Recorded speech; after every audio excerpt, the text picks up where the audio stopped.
Գյուղատնտեսելու աղբատաշտը եւ աղբավայրը, ինչպես նաեւ դրանց տանող ճանապարհը իսկական չարիք են դարձել հարևան թաղամասերի համար։ Մուշ, անի, բուլվարային թաղամասերը դատապարտված են ապրելու այս աղբադաշտի մերձ հարևանությամբ։ Հսկայական սևահողեր մնացել են աղբի տակ։ Եվրատաշինքի նախընտրական ծրագրով մենք պլանավորում ենք կուլտիվացնել այս հողերը, նոր աղբատաշտ կառուցել, իսկ երկարաժամկետ հեռանկարում ունենալ աղբի վերամշակման գործարան։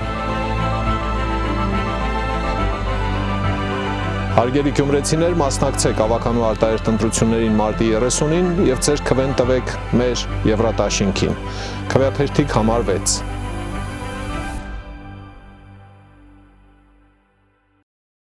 Քերծվածքակայուն, ջրադիմացկուն եւ հարվածակայուն լամինատների նշված տեսականին ձեռք բերեք իդեալ համակարգի խանութ սրահներից 1 քառակուսի մետրը սկսած ընդամենը 2450 դրամից։ Հարգելի գործընկերներ, իհարկե ես ամեն անգամ զարմանում եմ մի բաժակ ջրում փոթորիկ անելու մեր հնարավորությունների վրա, բայց արձագանք եմ այնուամենայնիվ։ Առաջինը Տիկին Գյուրեղյան նախագիծը արդեն մի քանի ամիս է ազգային ժողովում է եւ մենք որևէ գրավոր առաջարկ կարծես թե չենք ստացել դրա վերաբերյալ, ես նույնիսկ հանձնաժողովի նիստում խնդրեցի, եթե կլինեն անպայման դրանք անել, ինչը ինչով փոխել, ինչը ինչի հետ է հակասում, որպեսզի ավելի որակյալ նախագիծ ունենանք։ Երկրորդը նախագիծը ընդամենը մի բանի մասին է, կարգավորելու մի ոլորտ, որի պատճառով մենք անընդհատ երկկողմանի բողոքներ ենք ստանում։ Բողոքներ ենք ստանում, թե ինչու այս կամ այն մեր քաղաքացու հաշմանդամության կարգի, որը հիմա կոչվում է անձի ֆունկցիոնալության գնահատում,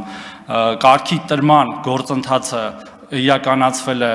որ պիտի չիրականացվեր, այսինքն մարդը չի համապատասխանել այդ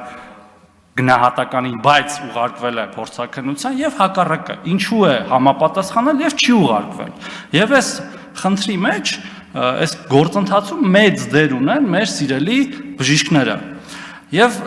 մեր գործընկերները կառավարությունից առաջարկում են, եթե կտեսնենք, որ 1 տարվա ընթացքում 3 անգամ տեղի է ունեցել սխալ, միտումնավոր, ոչ միտումնավոր, որպեսզի նրանք հնարավորություն ունենան այդ սխալը բարձրացնել լիազոր մարմնի մակարդակ առողջապահության նախարարության, որպեսզի արդեն լիազոր մարմինը, ոչ վարչական մարմինը որոշում կայացնի, արդյոք այդտեղ եղել է միտում, արդյոք դա եղել է սխալ, պատահական, եւ որոշում կայացնի, թե լինի սանկցիա բժշկի նկատմամբ, թե չլինի, եւ երկրորդը այո, մասնագիտական գիտելիքների հավաստումն է լիցենզիան, բայց դա նաև աշխատանքի իրավունք է, աշխատանքի իրավունք մեր օրենսդրությամբ։ Եթե այդ աշխատանքի իրավունքը դուք ասեցնում ես, ինքը արդեն որպես սանկցիա է կիրառվում։ Շնորհակալություն։